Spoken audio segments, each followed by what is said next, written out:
بسم اللہ الرحمن الرحیم۔ دو قسم کے لوگ کبھی عزت دار نہیں ہو سکتے، ایک چمچہ گیر، دوسرا منافق۔ گھر کے بڑے احتیاط کریں۔ جب گھر کا بڑا بزرگ طبلہ بجا رہا ہو تو اس کی اولاد کو رقص کرنے پر ملامت نہیں کرنی چاہیے۔ عربی کہاوت۔ فجر کے لیے نہ اٹھیں تو نظر الارم پر نہیں، ایمان پر ڈالیں۔ زندگی استاد سے زیادہ سخت ہوتی ہے۔ استاد سبق دے کر امتحان لیتا ہے اور زندگی امتحان لے کر سبق دیتی ہے۔ جب ضمیر ملامت کرنا چھوڑ دے تو سمجھ لو اب انسانیت ختم ہو گئی۔ اگر آپ اچھے ہیں تو آپ لوگوں کو نہیں، لوگ آپ کو کھوتے ہیں۔ دنیا کی تاریخ میں کوئی کسی کے لیے اتنا نہیں رویا جتنا ہمارے نبی حضرت محمد صلی اللہ علیہ وآلہ وسلم اپنی امت کی بخشش کے لیے روئے۔ اگر تم کسی کام میں پہلا قدم نہیں اٹھاؤ گے تو تم کبھی نہیں جان پاؤ گے کہ تم کتنے آگے جا سکتے ہو۔ حقیقت جب دیواروں میں دراڑیں پڑتی ہیں تو دیواریں ٹوٹ جاتی ہیں، اور جب دل میں دراڑیں پڑتی ہیں تو دیواریں بن جاتی ہیں۔ اپنے ارد گرد لوگوں سے ہمیشہ خوش اخلاقی سے بات کریں، نہ جانے جن سے آپ سختی سے مخاطب ہوں وہ زندگی کے کس تکلیف دہ مقام سے گزر رہا ہو۔ میرے حصے میں کتابیں نہ کھلونے آئے، خواہش رزق نے چھینا میرا بچپن مجھ سے۔ اے اللہ مجھے اپنی محبت میں ایسا مکمل کر دے کہ مجھے تیری رضا کے علاوہ کوئی چاہت نہ رہے، آمین یا رب العالمین۔ ہماری ہڈیوں سے گوشت تو اتر سکتا ہے لیکن ہمارے دلوں سے نبی کریم صلی اللہ علیہ وسلم کی محبت نہیں۔ اے غفور الرحیم، تمام مرحومین کی مغفرت فرما، تمام بیماروں کو شفا عطا فرما، تمام بے روزگاروں کو روزگار عطا فرما، رزق میں برکت اور کشادگی عطا فرما، حسد، بغض، کینہ اور بد نظری سے محفوظ رکھنا۔ یا اللہ پاک اپنی نعمتوں پر شکر ادا کرنے کی توفیق عطا فرما، آمین۔ پردہ کرنا۔ اے پیغمبر صلی اللہ علیہ وسلم اپنے بیویوں اور بیٹیوں مسلمانوں کی عورتوں سے کہہ دو کہ جب باہر نکلا کریں تو اپنے چہروں پر چادر لٹکا کر گھونگھٹ نکال لیا کریں، یہ چیز ان کے لیے موجب شناخت و امتیاز ہوگی تو کوئی ان کو ایذا نہ دے گا، اور اللہ بخشنے والا ہے، مہربان ہے۔ پرندوں کو دانہ ڈالنے والا ہر شخص ہمدرد نہیں ہوتا۔ بہت سے لوگوں نے جال بچھا رکھا ہوتا ہے، اسی طرح بہت سے لوگ ہمدرد بن کر آپ کے قریب آ جاتے ہیں، اور جب آپ بھروسہ کرنے لگتے ہیں تو آپ کو دھوکہ دینے سے گریز نہیں کرتے۔ حضرت علی رضی اللہ تعالیٰ عنہ نے فرمایا، اپنا سر اونچا رکھو کہ تم کسی سے نہیں ڈرتے، لیکن اپنی نگاہیں نیچی رکھو کہ پتہ چلے کہ تم ایک باعزت گھرانے سے تعلق رکھتے ہو۔ حضرت علی رضی اللہ تعالیٰ عنہ نے فرمایا، جو ذات رات کو درختوں پر بیٹھے پرندوں کو نیند میں گرنے نہیں دیتی، وہ ذات انسان کو کیسے بے یار و مددگار چھوڑ سکتی ہے۔ مشکل دستک دے تو خوفزدہ نہ ہوں، آگے بڑھ کر دروازہ کھول دیں، کیونکہ کامیابی ہمیشہ مشکل کا بیس بدل کر آتی ہے۔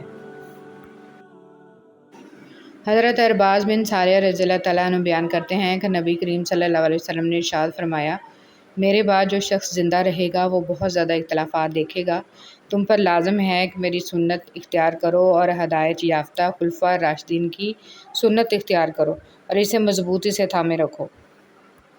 موت کا وقت نہ ہو تو موت خود زندگی کی حفاظت کرتی ہے، اور جب وقت قریب آ جائے تو زندگی بھاگتے ہوئے جا کر موت کو گلے لگا لیتی ہے۔ صرف اپنے ہی فرقے کی کتابیں پڑھ کر اور صرف اپنے ہی فرقے والوں کی تقریریں اور بیانات سن کر خود کے حق پر ہونے کا فیصلہ کر لینا گویا ایسا ہی ہے جیسے اکیلے دوڑ لگا کر پہلے نمبر پر آ جانا۔ جب کسی کی خوشی اپنی خوشی سے زیادہ عزیز لگنے لگے، جب دعاؤں میں بھی اس کی سلامتی کی دعا مانگنے لگیں تو سمجھ لیں محبت دل سے ہو کر روح میں اتر گئی ہے۔ دولت اور کردار میں سے کسی ایک چیز کے ساتھ چلنا پڑے تو کردار کے ساتھ چلنا، کیونکہ کردار ہمیشہ آگے چلتا ہے اور دولت اس کے پیچھے۔ سورہ یوسف کا انتہائی پیارا سبق۔ زندگی میں اگر آپ کے انتہائی عزیز اور قریبی لوگ بھی آپ سے دغا کر جائیں، آپ کے خلاف ہو جائیں، تب بھی اگر آپ صبر سے کام لیں اور اللہ پاک پہ کامل بھروسہ رکھیں تو اللہ پاک آپ کو وہ مقام عطا کرے گا کہ زمانہ دیکھتا رہ جائے گا۔ رشتے وہی خوبصورت ہوتے ہیں جن میں احساس کا جذبہ ہو، کیونکہ ہمدردی تو ہر کوئی کر لیتا ہے مگر احساس کوئی کوئی کرتا ہے، اور یہ احساس لفظوں سے ظاہر نہیں ہوتا بلکہ انسانوں کے رویے اور برتاؤ سے پتہ چلتا ہے کہ وہ آپ کے ساتھ کتنے مخلص ہیں۔ اور یہ دن بھی گزر جائیں گے اور واپس نہیں آئیں گے، اور یہ جو آپ کے دل میں توڑ پھوڑ ہے اس کو بھی اللہ تعالیٰ دور کر دے گا انشاءاللہ۔ اللہ تعالیٰ پر بھروسہ رکھیں۔ تمہاری مشکل آسمان جتنی بڑی کیوں نہ ہو، اگر تمہارا یقین اللہ پر ہے تو کوئی بھی تم کو ہرا نہیں سکتا۔ دلوں میں بسنے والے تو پھولوں کے جیسے ہوتے ہیں، دنیا سے چلے بھی جائیں تو پیچھے یادوں کی خوشبو چھوڑ جاتے ہیں۔ اللہ جب کسی کو اپنی طرف لانا چاہتا ہے تو اسے کسی کے ہاتھوں ضرور توڑتا ہے، تاکہ اسے احساس ہو جائے کہ اللہ کی محبت کے علاوہ سب محبتیں فنا ہیں۔ آہستہ آہستہ انسان دوسروں کو قائل کرنا چھوڑ دیتا ہے، اسے سمجھ آ جاتی ہے کہ کس کی کتنی پرواہ کرنی ہے، کس سے کتنی امید رکھنی ہے اور کس سے کتنا فاصلہ رکھنا ہے۔ زندگی سب سکھا دیتی ہے۔ حضرت علی رضی اللہ تعالیٰ عنہ نے فرمایا، کسی بے قصور پر بہتان لگانا یہ آسمانوں سے بھی زیادہ بھاری گناہ ہے۔ الرحمن، وہ آزماتا بھی ہے اور نوازتا بھی ہے۔ اس کا ہر انداز بہت خوبصورت ہے کیونکہ وہ رحمان بھی ہے اور رحیم بھی ہے۔ زیادہ سمجھدار اور زیادہ بیوقوف میں کوئی فرق نہیں ہوتا، کیونکہ یہ دونوں کسی کی نہیں سنتے۔ اچھائی کے لیے لازم نہیں کہ لوگوں کے ساتھ اچھا کیا جائے، اچھائی یہ بھی ہے کہ بس کسی کے ساتھ کچھ برا نہ کیا جائے۔ فتنے کے زمانے میں عبادت کرنا۔ معقل بن یسار رضی اللہ تعالیٰ عنہ بیان کرتے ہیں کہ رسول صلی اللہ علیہ وسلم نے فرمایا، فتنے کے زمانے میں عبادت کرنا میری طرف ہجرت کرنے کی طرح ہے۔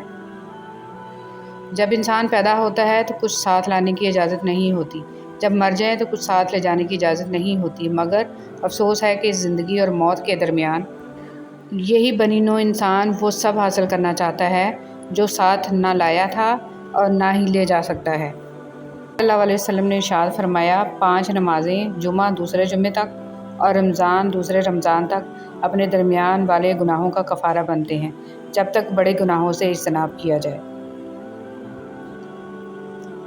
نبی صلی اللہ علیہ وسلم نے فرمایا، سردی کا موسم مومن کے لیے موسم بہار ہے۔ اس کے دن چھوٹے ہوتے ہیں جن میں وہ روزے رکھ لیتا ہے، اور اس کی راتیں لمبی ہوتی ہیں جن میں وہ قیام کر لیتا ہے۔ رسول صلی اللہ علیہ وسلم نے ارشاد فرمایا، جب تو نماز ادا کرے تو اپنی زندگی کی آخری نماز سمجھ کر ادا کر، اور ایسا کلام مت کر کہ اس سے کل تجھے معذرت کرنا پڑے، نیز جو کچھ لوگ کے پاس ہے اسے مکمل نا امید اور غنی ہو جا۔ ہم اکثر ان لوگوں کو تلاش کرتے ہیں جن سے ہم محبت کرتے ہیں، اور ان لوگوں سے بے خبر رہتے ہیں جو ہم سے محبت کرتے ہیں۔ اپنے والدین، اہل خانہ اور مخلص لوگوں کی قدر کریں اس سے پہلے کہ ہم ان سے محروم ہو جائیں۔ حضرت ابو سعید نبی کریم صلی اللہ علیہ وسلم سے نقل کرتے ہیں کہ آپ صلی اللہ علیہ وسلم نے فرمایا، جہنم میں ایک آگ کا پہاڑ ہے جس کا نام سعود ہے، کافر اس پر 70 سال میں چڑھے گا اور پھر اتنی ہی مدت میں گرتا رہے گا اور ہمیشہ اسی عذاب میں رہے گا۔ دنیا میں ایک دوسرے سے محبت کرنے والوں کی اصل جدائی وہ ہوگی جب وہ آخرت میں جدا کر دیے جائیں گے، ایک جنت میں اور دوسرا جہنم میں۔ ایک دوسرے کی آخرت کی فکر کیا کریں، یہی اصل محبت ہے۔ حضرت عمر فاروق رضی اللہ تعالیٰ عنہ کا قول ہے، نیکی کے عوض نیکی حق ادائیگی ہے اور بدی کے عوض نیکی احسان ہے۔ جو میرا رب ہے وہ میرا سب ہے۔ زندگی گزرنے کے ساتھ ساتھ یہ احساس شدت پکڑ جاتا ہے کہ مجھ سے سب سے زیادہ محبت میرے رب نے کی، لیکن میں نے سب سے زیادہ بے وفائی اپنے رب سے کی۔ حضرت عثمان غنی رضی اللہ تعالیٰ عنہ کا قول ہے، آہستہ بولنا، نیچی نگاہ رکھنا اور میانہ چال چلنا ایمان کی نشانیاں ہیں۔ اگر کوئی اہمیت دینا چھوڑ دے تو آپ بھی شکایت کرنا چھوڑ دیں، خاموشی اختیار کر لیں۔ یاد رہے، ہر وقت دستیاب رہنا، پیچھے پڑے رہنا اور ہر وقت کی شکایتیں آپ کی اہمیت گھٹاتی ہیں۔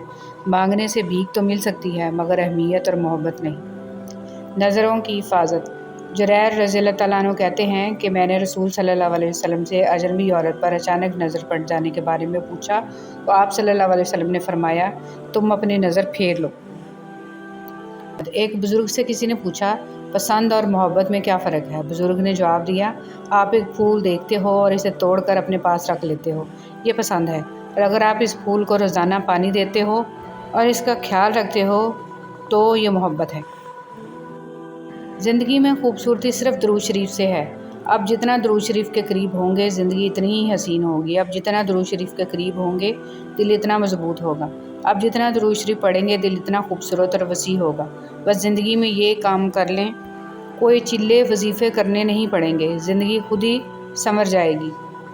اللہم صلی علی محمد و علی آل محمد۔